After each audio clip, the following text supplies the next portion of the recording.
The glass calls out to the floor. The crystal falters. A sharp crack. The sound slices through the silence. An open wound. Ricardo freezes, absorbing the words that reverberate around him. The nervous laughter morphs into a tense chord. I would pay again. 50,000 is nothing compared to what her death would yield for us. It's as if a shadow has crossed the brightly lit room. The faces of his brothers, a mask of normality, now sketch what was once confidence. Maria's life, reduced to the coldness of numbers dancing in their minds. There, the adorned table does not symbolize a home, but a battlefield. Ricardo tastes the bitter flavor of betrayal crystallizing in his throat. The fundamental notion that the accident was just that slips away like sand through his fingers. Now, certainty takes shape. It was a cost, a transaction, a contract signed in blood. He rises, his legs trembling. The truth won't be kind. As he crosses the room, memories resurface. Shouts of love, scenes from a vibrant past fading with the image of Maria. She was not just his wife, she was light, a companion. The echo of laughter now resonates like an empty void. The brothers, once so united, have turned into strange entities within his heart. A letter seems to materialize amidst the chaos, like a warning echo from beyond. The name Fernando stands out between the lines. He needs it, the confirmation, the proof that betrayal did not merely lurk in the shadows. With the letter in hand, he begins his quest, each phrase dissected, every word revived. Nights stretch long, and the pain of loss intertwines with an obsession for justice. Sylvie, the investigator, emerges, a reluctant yet necessary partner in Ricardo's mission. Together, like a dissonant duet, they dive into the web of lies they've constructed. The smell of grease, the clatter of tools, the dimness of the garage holding secrets. The mechanic, a ghost in the backdrop. He is the conductor of the crime, the man who traded a human life for the weight of 50,000. Ricardo feels the world's weight, the discovery unfolding like a map of misfortunes. In his search for the gears of pain, he uncovers what he doesn't wish to see, the harsh reality. The mechanic was a pawn, a mere accessory in a much larger chess game. Cut breaks, a calculated gesture, an act of coldness reinforcing the silent pact linking his brothers. And what is inheritance but a shelter for unbridled ambition? Now they are no longer just brothers. They are hidden adversaries, committing wrongdoing behind smiles. Ricardo, irrevocably focused, plans the dinner that could change everything. Every detail is meticulously calculated. The wine, a choice that intoxicates more than just the palate. The atmosphere is celebratory, yet the intention is revealing. He watches like a wolf in sheep's clothing, waiting for his brother's masks to fall amidst the glasses. The conversation flows, but he steers it, provoking, probing. As the wine cools, the truth begins to slink through the cracks of improvised words. An uncomfortable glance between the brothers, a nervous clink of glasses. Ricky nods, a cold smile. He isn't there to toast. He is the herald of his own fate. And when Fernando, in a whirlwind of emotion, finally utters the first word of the pact, the air becomes tense. The atmosphere, now thick with distrust, collapses under pressure. By the time they realize the game has shifted, it is too late. The doors swing open, and the light of truth illuminates what was hidden in darkness. The federal police enters with the coldness of duty, and the brothers look on, surprised, as if betrayal has finally taken a face. It's a moment etched in Ricardo's memory, a moment that shatters any notion of victory. Betrayal is a wound, and he feels it, deep and bleeding. What is family, if not a shattered mirror? What is loyalty that binds pieces together but fails to heal? He watches the shackles on arms that once embraced him, eyes that once shared laughter. And under the harsh light of consequences, the frailty of these bonds becomes evident. The most insidious betrayal doesn't come from those who hate you. It emerges from those who smile while plotting your downfall. If you grasp the depth of this treachery, subscribe to the No Mercy badge and hit like now. Ricardo watches his brothers exchanging glances. The tension in the air is palpable, almost electric. They feel exposed, as if the weight of truth has suddenly fallen upon their shoulders. Maria is no longer just the lost wife. She has become a line drawn between past and present, between memory and betrayal. Fernando tries to mask his turmoil, but his gaze reveals his unease. The corner of his mouth twitches. Doubt spreads like poison. He knows that what Ricardo has uncovered goes deeper than the surface. Everything that was once silenced now demands confrontation. "Speak, Fernando." Ricardo's voice slices through the room, sharp. The brother hesitates. Is it a defensive maneuver or a final act of mercy? The ticking of the clock on the wall sounds like a countdown. Each second echoes until it frays the nerves. The lavish table, adorned with fine dishes and expensive wine, starkly contrasts with their emotional disconnection. They are all present, yet the unity has crumbled. Fernando, still reluctant, releases a nervous laugh. "You're being dramatic, brother. It's time to accept." "Accept what?" "That my wife died due to pure greed." "What are you truly trying to convince everyone of here?" Ricardo pierces him with a look. There's no room left for euphemisms. He won't allow this to fade into the darkness of a hollow excuse. The words hang in the air, heavier than the scent of the rare steak. Ricardo observes his brother's breathing, the way he squirms in his chair, unable to maintain eye contact. Silvio, the investigator, watches in silence. He's a spectator in a play unfolding before him, each act revealing new shades of this endless tragedy. The room transforms into an impromptu courtroom where guilt cannot be concealed behind the veil of familial cordiality. And if Fernando hesitates, the other brother, Carlos, lacks any scruples.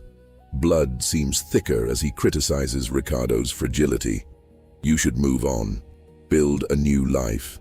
Who cares about the past? What matters are the possessions." The coldness in his words sends a shiver down the spine. What has been broken cannot be repaired with rehearsed phrases. Greed clouds rational thought. Ricardo feels his anger consuming him. "Possessions? Is that what you value? What's at stake here is a life. My life. She'll never return. And you chose to toy with her future as if it were a game. You know what's true? I was her husband, not a trophy you toss aside." The glances shift. A subtle slide in their expressions reveals a collective guilt, as if something in the dark corners of their consciences begins to surface. Masks fall away, and the tension continues to tighten around everyone's throats. And as Ricardo lays bare the betrayal, he becomes a voice for the pain that was once silenced. Moments of revelation intensify the atmosphere, and one moment, in particular, stands out as a breaking point. Ricardo turns to the mechanic mentioned in the letter and suggests, "You know him, don't you? The man who cut the brakes on my car." The room freezes. Silence is broken only by the faint clink of the crystal wine glass. "You can't," Fernando finally manages to articulate. But his brother's expression betrays more than words. Fear. Yes, the fear that the truth would rise like a ghost from a past that could never be buried. Ricardo watches it awaken. He is no longer dealing with men lurking in the shadows. He stands before his brothers, those he once considered allies, even though loyalty has revealed itself as a trap. Truth resembles fire, and Ricardo deliberately ignites the flame. "We have a choice here. You can keep pretending or confront what you did, because the police are not far away, and the truth, no matter how unbearable, will come to light." The argument takes a hostile turn. Silences are pierced by insults that cut deep, yet Ricardo's advances and retreats are part of a dark dance. He seeks not just condemnation, he longs for the restoration of Maria's memory, even if it means witnessing his brothers crumble under their own guilt. And when silence reigns again, Ricardo feels that somehow he has already triumphed. The night stretches like a heavy, suffocating cloak, and he knows that the mundane truths that breathe life into family traditions are now in jeopardy. And betrayal, like a faithful shadow, looms over everyone, where no forgiveness can soothe the devastation. The atmosphere at the dinner heats up. Ricardo's words still echo, each one like a sharp blade, slicing through the superficiality of that family gathering. He watches the expressions on his brothers' faces, Fernando and Lucas, and perceives the fragility of the trust that once united them. The dialogue resembles a dance, but the moves are out of sync. Fernando attempts to turn the tide, sporting a smile that fails to reach his eyes. "You're exaggerating, Ricardo. Maria had an accident. There's nothing more to discuss." The forced laughter hangs heavily in the air, an empty echo. Lucas, arms crossed, shakes his head, as if denial could erase reality. "This doesn't make sense. We can't keep going on like this. Let's just drop it." But Ricardo remains unfazed. To him, every word is an opportunity. Forget? Forget what? He leans forward, embodying the imposing presence of a predator. "Forget what you did?" The silence that follows is icy, like the cutting breeze of a sleepless night. He notices the sweat beginning to bead on Fernando's forehead, a small sign that the shield is cracking. "Don't throw this in our faces," Fernando replies, his voice trembling slightly. "You know that kind of accusation is ridiculous." It's yet another attempt to deflect attention. Ricardo notices every movement, every stuttered breath. Maria's words fill his mind. The notes that Silvio had shared become the script for his actions. Every gesture is a vulnerability laid bare. He finally states, "Are you telling me a mechanic would accept 50,000 for nothing?" Lucas's gaze flickers quickly, and the way he swallows hard reveals more than any protest could. Ricardo continues, "I was the one who paid. You have no reason to lie to me. It was someone who felt pressured by you." He expands the argument, leading the conversation onto a minefield. Suspicion crackles like electricity between them, and the tension escalates. Fernando, appearing to lose control, stands up. "That's not true. I'm tired of your lies." But Ricardo merely watches, like an artist admiring the ruins of a masterpiece before him. The brother crumbles. 50,000 means nothing if you're completely insane. Ricardo decides to press further. "What if I bring evidence?" "What will you do then, Fernando? Replacing culprits with lies won't solve anything." He details the exchanged messages, the bank account number where the payment was deposited. The air thickens, like a storm ready to unleash its fury. The conversation spirals into a clash of words. Fernando attempts to divert, to depict Ricardo as irrational, yet the truths that slip through the excavated phrases become increasingly apparent. In this perilous game, any misstep could prove disastrous. They are on a chessboard, and Ricardo refuses to be just a pawn. Lucas, growing more anxious, interjects, "This isn't going to lead anywhere. Your paranoia is hurting you. We are family." But Ricardo remains unmoved by the plea. The term family feels like a mask, and he sees beyond it, as if peering through the fogged glass of an elevator, descending into an abyss. "It's easy to talk about family when you have a fortune at your disposal, isn't it?" Ricardo's voice is low yet piercing. The impact of a revelation dissolves in the room. And as Lucas opens his mouth, seeking to argue, he only wounds himself further. Expectations loom over them like shadows that leave no room for escape. The truth is not merely a word, it's a shared pain, and guilt weaves the subtle thread connecting the three. Dinner transforms into an impromptu courtroom. Each person presents their defense, but the accusation has already been made. Ricardo acts as the judge, while the brothers assume the role of defendants. They may try to deny, but he is the herald of their own reality. He knows one thing: lies don't stand tall for long. And as the conversation progresses, the twist is looming. On the walls, echoes of unspoken secrets reverberate, and the night of revelation becomes a crackling of truths. Ricardo stands on the brink of revelation. In this game, he will not allow anyone to escape. The pressure mounts. The brothers will feel the throbbing vein of guilt. He notices the weakness in Fernando's eyes. And at that moment, everything that should be unveiled is about to erupt. Because in the end, the greatest rival is not what lies outside, but within each of them. And the fiercest battle has always been for the truth. Tension escalates as the plates serve merely as a backdrop to the unfolding drama. Words float, dancing in the air, thick with secrets and regrets.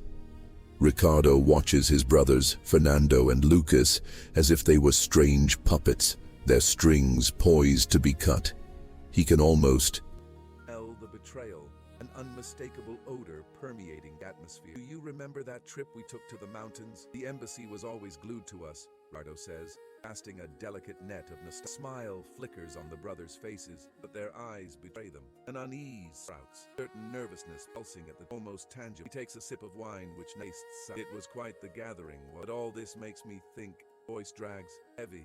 With emphasis. With all the chaos surrounding the inheritance and everything, I wonder if friendship survives a financial crisis.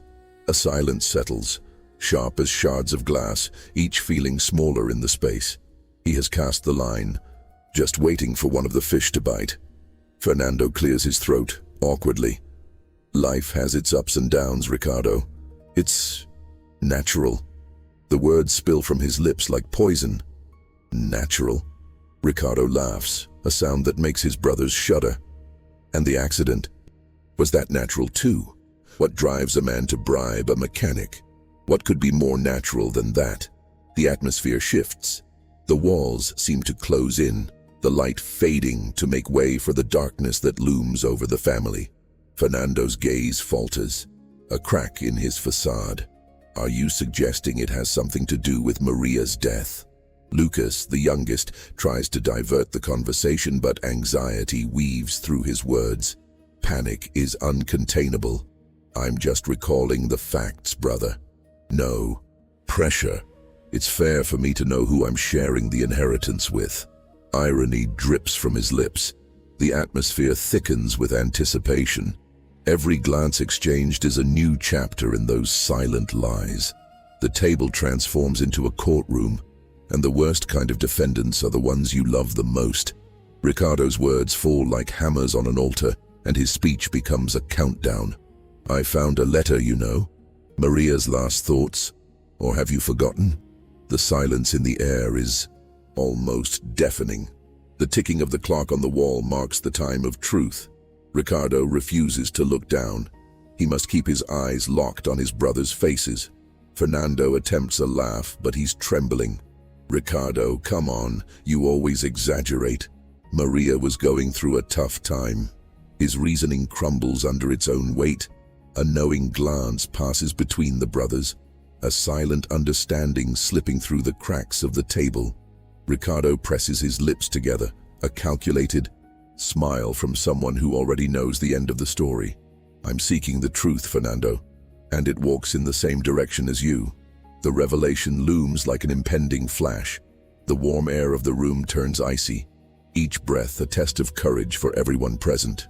And it won't be an inheritance that seals this. It won't be money. He leans forward, like a predator sniffing its prey. You thought you were safe, that you could settle accounts with death. But the debt always resurfaces. A jarring noise of glass shattering on the floor. A cup that couldn't withstand the pressure, much like the truth surrounding them.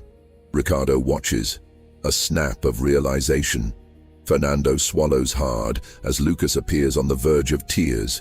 Guilt surfaces, visible as a ghost. Shall we dance a little? An absurd idea flashes in Ricardo's mind. to envelop them, to pull them into a real nightmare, a deceptive game where time shrinks and revolts inflate. Just the three of us. The brothers exchange nervous glances as music plays softly in the background. Ricardo clenches his fists. He wouldn't back down, because in the end, what truly defines a man is his choice. And as the dance begins, the truth is no longer a possibility, it's a certainty. The police might be drawing closer, but first, he would ensure that the truth played its role, silent yet relentless. The music flows, but Ricardo feels each note like a cut. The brothers, now on stage, enact their own tragedy. They dance with the lightness of those who do not bear the weight of guilt. He observes them, hands icy, stomach churning. Fernando laughs and gestures, with each movement a deafening roar within him. The exchanged words seem hollow, a rehearsed choreography to mask the worst. The illusion of normalcy is highly flammable. He approaches, a smile plastered on his face, but his eyes are blades. Let's toast together, to the past that united us. The glasses clink together. Fernando. The name echoes in racing temples. A brother who had long since become a rival. Ricardo's gaze never wavers. He searches for a crack. The wine flowing reveals a subtle chaos. Conversations begin to flow more freely, the tension dissolving like sugar in water. But Ricardo won't be fooled. As he takes a sip, a memory overwhelms him. The warmth of Maria's hands, the fragility of their promises, that chasm between feelings. If just one of them stumbled, a scream could open the gates of hell, an unspoken provocation, a hidden challenge. Do you remember that day when we were all together at the beach? Ricardo asks, letting the response linger like a loose thread. Hesitant glances. Fernando furrows his brow. Time is on his side. Ricardo continues, "You were sure we could have gone back, but..." He pauses, a contained smile. "And now? What has changed?" Words weigh heavily, the room shrinks into a suffocating silence. The dance falters, as if tempestuous oceans surround them. The focus shifts to the brothers. Ricardo gestures with a trembling hand towards a plate. "This is where you used to sit, right? When Maria walked away, and you just stared at the sea." The concealed hatred beneath the surface begins to rise. Their control has crumbled. "It's not about the beach." Fernando's voice falters, a tense whisper. "What do you mean?" Ricardo leans in, catching a glimpse of weakness, the need to defend the indefensible. A violent urge surges. He cannot hesitate. "It was you," he states. "You knew what was happening. Maria was afraid of you." The crack of truth disrupts the air and faces shift. Innocence? No. Desperation. The brothers exchange glances. Memories that once felt fragmented now merge into a clear collage of intent. Ricardo watches, chipping away at their smiles. "Tell me, Fernando, how far did you go for the inheritance?" The silence screams, and wherever they look, the wall bears the gaze of a betrayed man. And the need for answers rises like the scent of smoke. "I was trying to protect the family." The revelation amidst a whirlwind of emotions, an echo of betrayal morphs into defense. Ricardo's response is a surgical blade. Protect or destroy? The question resonates. Fear slips away, and Fernando's mouth opens, but no words emerge. Before it all, Ricardo turns. "So you paid." The door swings open. Federal police enter, a crack of gravity slicing through the air. Eyes meet, like arrows traversing the space. The brothers spring into alertness, inhibitions dissolving. "You are surrounded." The officer's voice is stern. The moment drags, yet the truth is no longer a possibility. It's an exposed fact, laid bare for all to see. The brothers glance at each other, expressions shifting to despair. The blood pact offers no shield against the most treacherous kind known to man. Ricardo watches the scene unfold as if in a theater where reality surpasses fiction. He knows that despite the pain, he has managed to free himself. The worst betrayal isn't from those who hate, he whispers to himself. And as the brother's fate culminates in handcuffs and violence, an echo of freedom resonates in his heart. Now, every word and every gesture carry more weight than crossing the hedonistic line between life and death. The silence in the room transformed into a deafening scream. Ricardo saw light reflecting off the glasses, creating a stark contrast between the moment's beauty and the darkness of the intentions circulating around that table. The risotto dish, clumsy attempt at normalcy, now felt like a trap. He kept his gaze fixed on Fernando, the youngest brother who always wore the widest smile, the sharpest intellect. Heart racing, Ricardo threw questions into the mix that went unnoticed but sliced like knives, and each answer failed to divert the focus. Silence. Stare. Words halted as if time chose to ignore them. Ricardo realized he was no longer playing with marked cards. He had an entire deck in hand, and his brothers were oblivious. They thought they were in control, but in this game, he was the dealer, provoking, risking. Fernando, are you sure you didn't see Maria the last time we met? You were always so close to her.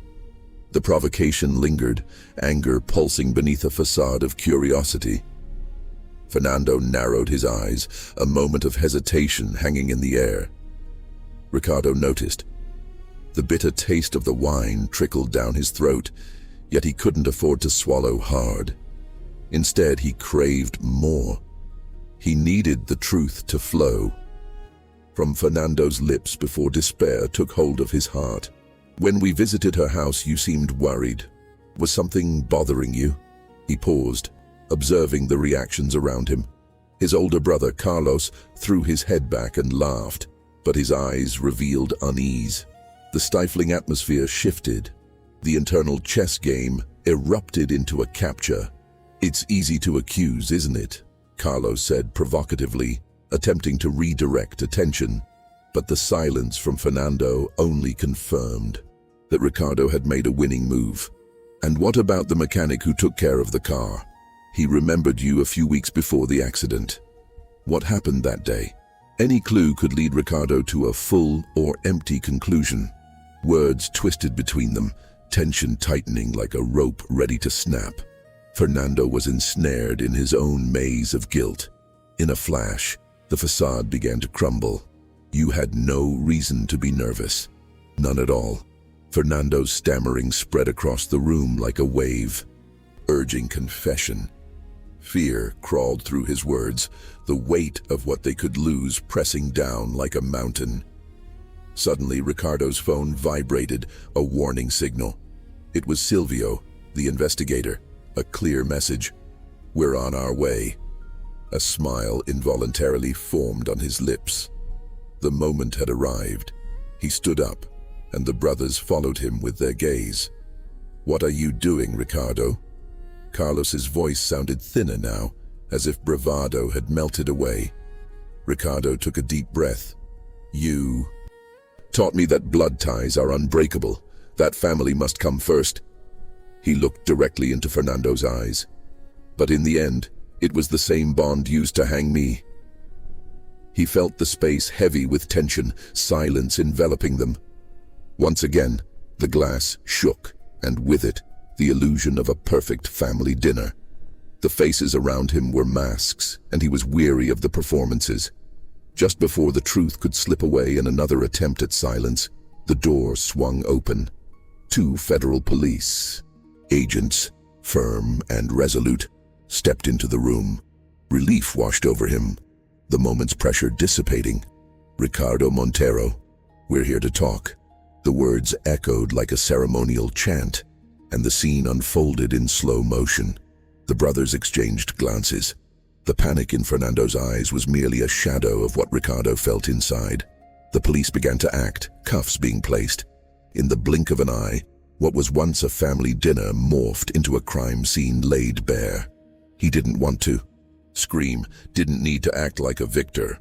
Ricardo understood the gravity of what had been lost. The betrayal from his brothers didn't stem from just anywhere. It was the dust time had collected on memories, on the story of a shared childhood, now tragically transformed into horror. A final thought pierced his mind.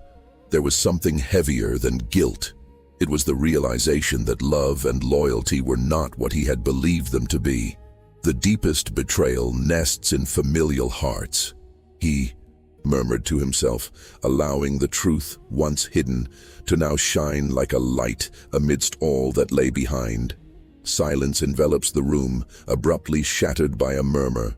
Ricardo studies Fernando's face, the mask of confidence crumbling. A bead of sweat trickles down his brother's temple. The wine, once savored, now tastes bitter, each sip resembling a silent poison. Memories of laughter shared during past Christmases flood his mind, promises exchanged in their childhood, when the world felt sweet and innocent. A tightness in his chest serves as a reminder that those days are gone.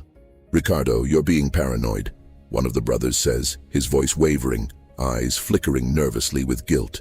A desperate attempt to flip the narrative. Yet, Ricardo merely shakes his head, absorbed in the mountain of evidence he has gathered. Maria's letter echoes, the words weaving a macabre symphony. There's no turning back now. "Paranoid?" he challenges, voice low and sharp. "Do you think it's paranoia when the truth is so clear? Every word she wrote, every name she mentioned. And you, Fernando, what do you feel when you hear her name?" Fernando attempts to look away, but he can't escape. Ricardo advances, the table morphing into a battleground. The brothers ensnared in a web of lies that must unravel. All eyes now shift to Silvio, who watches from the corner of the room. A silent and vigilant presence, like a wolf lurking in the shadows. He senses that the brothers are losing ground. There's no escaping the trap that Ricardo has woven. "You feel responsible, don't you?" Ricardo presses on. "Because we knew you were with that mechanic, the conversations, the visits to the shop, the accident. It all makes sense now. And with each passing day, that shadow only grows. I need to know, Fernando, would you have done this just for the money?" The words spill from Ricardo's lips, unmasked, unfiltered. What were once questions have morphed into accusations, an echo of pain, rage, and betrayal. The volume rises, words transforming into sharp weapons. With each strike, a fragment of the past shatters. Fernando struggles to maintain his composure, yet a tremor in his voice betrays the fragility of his facade. The game he thought he could control now holds him captive. He swallows hard, and for a brief moment, their eyes lock, an electric connection, as if parts of a machine have finally clicked into place. But the hesitation proves disastrous. "It wasn't me," Fernando stammers, his voice barely above a whisper. "There were plans. It was them. I was just helping to secure what was ours." The air thickens, a storm brewing within the confines of the room. Fernando's words carry the weight of a confession, drawing the other brothers into the whirlwind. Ricardo won't allow doubt to creep in. "And who exactly are they?" he challenges, his gaze piercing. Pedro, one of the brothers, tries to intervene. His words are tangled, rushed in a frantic bid for self-preservation, but there's no escape left. The truth, once murmured in whispers, now cries out loudly. Fernando remains unaware that every defense he attempts only deepens the grave they are digging for themselves. "It was just a game," Pedro continues, voice trembling, eyes darting away. "It wasn't us. Maria was the one who caused the rift. It was always her." Rift, a potent word. Ricardo feels the fury boil within him. The betrayal lies not only in Maria's death, but also in the attempt to blame her for their own shortcomings, their own mistakes. The manipulation now lays bare. They seek to twist the narrative, yet Ricardo's story, crafted with blood and tears, transcends their falsehoods. Dinner, once a symbol of familial unity, now overflows with the weight of betrayals. Broken vase, severed words, love twisted. Tensions roar, the atmosphere suffocating, each person clutching their secrets, their fears, as if they were precious treasures. And then, the creak of the door reverberates in the room, an intrusive reality. The federal police, both anticipated and dreaded, steps onto the scene. The brothers' caution dissipates. Their wide eyes dart to the entrance. The cat-and-mouse game reaches its climax. "What's happening here?" an agent asks. Voice steady, authoritative presence slicing through the heavy air of accusations. Ricardo watches as the souls that once danced on the surface are now tragically laid bare. Their lives, a puzzle pieced together with the darkest of feelings, collapses in an instant. The handcuffs cry out for the silence that needed to be found. His brothers, his family, now on the other side of the law. A betrayal in the name of inheritance, wealth, power. And Ricardo, amidst the chaos, finally understands that love is the deadliest weapon and the most lethal of arms. The weight of guilt will never be forgotten, but at least the truth finally shines. Raw, bitter, yet true. Their betrayal doesn't stem from hatred. It arises from something far more insidious, born of love twisted by desire. The dinner of truth dies in a fraction of seconds. The police, in their crisp uniforms, burst in like a whirlwind. The scene shifts rapidly. Gazes transform, once sharp and disdainful, now blurred with panic. Each family member, every revelation that once felt light, becomes an unbearable weight. Ricardo watches with a mix of relief and anger. The brothers glance at each other, igniting the stigmas of guilt, their expressions aligning with the inevitability of collapse. The music that once danced in their veins, with its subtle harmony, now morphs into a solemn echo, underscoring the tragedy of those moments. Time stretches, as if reality wants to savor, for one more instant, the treachery that bound them. Maria's words claim space in his mind, pulsating like an open wound. Beware of family. Who could have guessed that this warning, once dismissed, would become his deepest truth? The betrayal reshapes the structure of the relationships he once imagined to be solid. The brothers, buoyed by the peak of pride, now dance on the strings of their own downfall. They not only failed to protect the family unity, they shattered it. Silence. Everyone stand up, hands where I can see them. The police's commands crash down on them like a heavy log. Ricardo feels a perverse dullness as he senses the absence of joy in the capture. Here, there's no satisfaction in the deserved fall. What unfolds is the echo of a lifetime of forced smiles and broken promises, leading to an utterly unbearable abyss. "You didn't turn me in, did you? Fernando, you've always been my brother." Their intent was denial, yet reality looms over them like an imposed throne. Ricardo hears the rise of voices in high pitch, singing the small symphony of self-pity, but he is not deceived. What we witness here is the arrival of reason, spilled from love amidst chaos. There's no return to the simplicity of relationships devoid of subtleties or exaggerated interests. Ricardo approaches the table sometime later, now stripped of any refinement. The shattered ceramics scattered across the floor reflect the fragility that many underestimated. He feels the gravity of the space. The shadows seem to grow thick and painful. At the bottom, the plates, now empty, stand as witnesses to a truth that no longer accepts false frames. Life, once a tapestry of affection and loyalty, has revealed itself as a tangled web of dark interests. Life valued only in numbers. "You thought you could buy blood," Ricardo murmurs, letting the words spill out like a harsh epiphany. The resonance of the phrase in their minds fills the air, heavy and cold like the steel of the handcuffs that now bind them.